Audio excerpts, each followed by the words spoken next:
और आप देख रहे हैं कौमी सियासत आप तक। आवाज आप ही की, आप तक पहुंचाएंगे हम। सर, आज यहाँ पे दूध डेयरी के पास आंदोलन रखा गया, क्या बात है? बार बार बीजेपी को आंदोलन करने पड़ रहे हैं, इस सरकार के विरोध में क्या कहेंगे?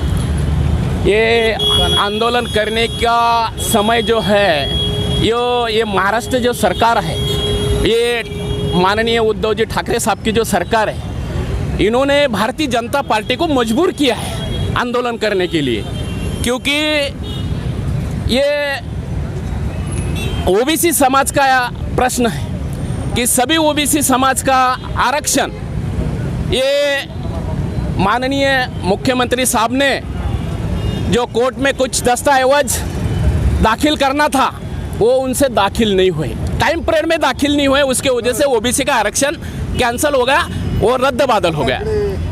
अगर ये आरक्षण रद्द होने का कारण ही क्या है? क्योंकि अगर किसी को कोई चीज़ आपको देना चाहते हैं तो उसकी नीयत अच्छा होना चाहिए। ये सरकार की नीयत में फॉल्ट है।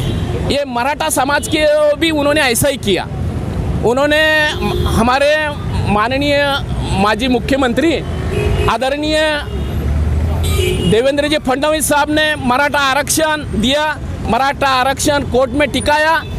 फिर जब हमारी बीजेपी की सत्ता नहीं आई तो ये उद्धव साहब जी का सरकार आया, तो उनका काम था कि ओबीसी समाज और मराठा समाज ये दोनों का ही आरक्षण कैसा टिकेगा, उसके लिए उन्होंने ऐसी कुछ प्रक्रिया करना चाहिए थी कि दोनों समाज का आरक्षण टिकना चाहिए।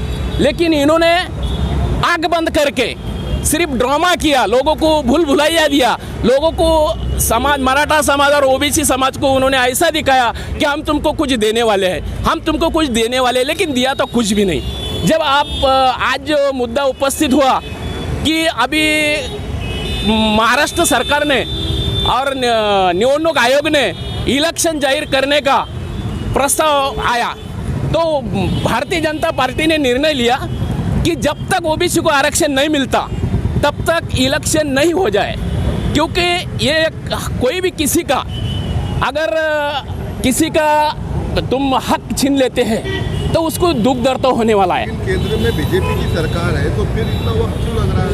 केंद्र से काम क्यों नहीं हो रहा? अगर केंद्र में बीजेपी की सरकार है को आरक्षण मिलेगा तो पूरे देश में मिलेगा ना, कि खाली इंडिया महाराष्ट्र में? नहीं, पूरे देश में मिलेगा, वो बात सही है। लेकिन महाराष्ट्र का जो आरक्षण कैंसिल हुआ, महाराष्ट्र के जो इलेक्शन लगने वाले हैं तो इनके दस्तावेज उन्होंने देना था, जो इन्होंने दिए नहीं। ये काम किसका था? अभी सत्ता किसकी है? अभी शिवसेना की सत्ता है, कांग्रेस राष्ट्रवादी, ये तीनों मिलकर सत्ता चला रहे हैं, तो ये तीनों का कुछ बनता है ना लोगों के प्रति, कि लोग जब आरक्षण मांग रहे हैं और तुम सिर्फ देने का नाटक कर रहे हो और दे रहे नहीं, तो फिर ये अगर 350 खासदार है, आप बिल पास क्यों करा देते संसद में? ये बिल पास करने का मुद्दा है तो जब तुम ये कोर्ट में इन्होंने देना चाहिए ना, कोर्ट का मामला है, कोर्ट ने कैंसिल किया है, हमारे केंद्र सरकार ने कैंसिल नहीं किया। केंद्र सरकार ने ये आरक्षण कैंसिल नहीं किया, कोर्ट ने किया। कोई कोशिश नहीं दिखी। अरे केंद्र सरकार ने तो कहा है, मोदी साहब की आदेश है कि सब समाज को आरक्षण मिलना चाहिए, वो मराठा समाज हो या ओबीसी समाज हो, और भारतीय जनता पार्टी ने ओबीसी समाज के लिए भी मराठा समाज के लिए भी आरक्षण के मुद्दे पर बहुत बार आंदोलन किए हैं और इससे भी तीव्र आंदोलन करने वाले हैं। सरकार थी बीजेपी की, आपकी सरकार में जो है तो एक बच्चे की डेथ हो गई थी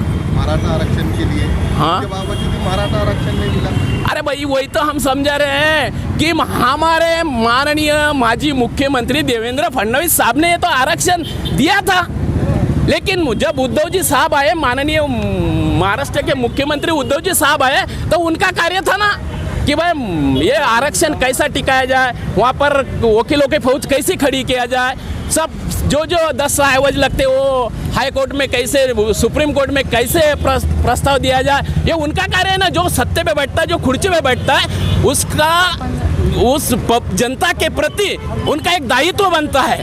वो जनता के प्रति उनका इतना दायित्व बनता है कि वो जनता की क्या दुख तकलीफ है वो उसको समझना चाहिए। आखिरी सवाल, आपको लगता है कि महाराष्ट्र सरकार जो है तो आरक्षण को लेकर सीरियस नहीं है, ओबीसी हो या मराठा हो? मैं तो बोलता हूँ ये 100% सीरियसली नहीं। अगर सीरियसली होते थे तो ये दोनों को भी आरक्षण मिलता था। अगर चाबी तुम्हारे हाथ में है तो चाबी तुम सिर्फ दिखाते हैं लॉक खोलने का, लेकिन लॉक खोलते नहीं। बात ये है, आरक्षण के लिए लड़ रहे हैं, उनको मिलना चाहिए कि नहीं आरक्षण? मुसलमानों को मिलना चाहिए। अरे हम तो बोलते हैं भाई मुस्लिम समाज को भी आरक्षण मिलना चाहिए।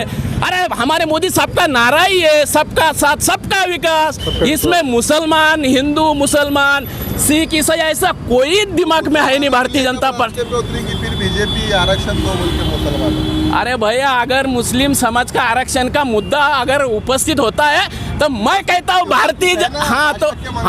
तो भारतीय जनता पार्टी का हर कार्यकर्ता, हर नेता मुस्लिम समाज के आरक्षण को भी पाठिंबा देगा। हमारा ऐसा कुछ है ही नहीं, हमारे दिल में खोट है नहीं। पूरा भारत देश में रहने वाला हर नागरिक ये भारत देश का भूमिपुत्र है, भारत माँ का सुपुत्र है। और भारत माँ का सुपुत्र इस भारत माँ के धरती पर चाहे मर मिटने वाला होना चाहिए, चाहे वो कोई भी समाज का हो, उसके लिए भारतीय जनता पार्टी अपना सर पे लेने की तैयारी करती है। धन्यवाद। आंदोलन झालं ना? नहीं झालं नाही। इसी के साथ हमारे चैनल को लाइक, सब्सक्राइब और शेयर करना ना भूलिए। कौमी सियासत आप तक, आवाज आप ही की आप तक पहुंचाएंगे हम। आप हमें यूट्यूब, इंस्टाग्राम, फेसबुक और ट्विटर इन सभी पर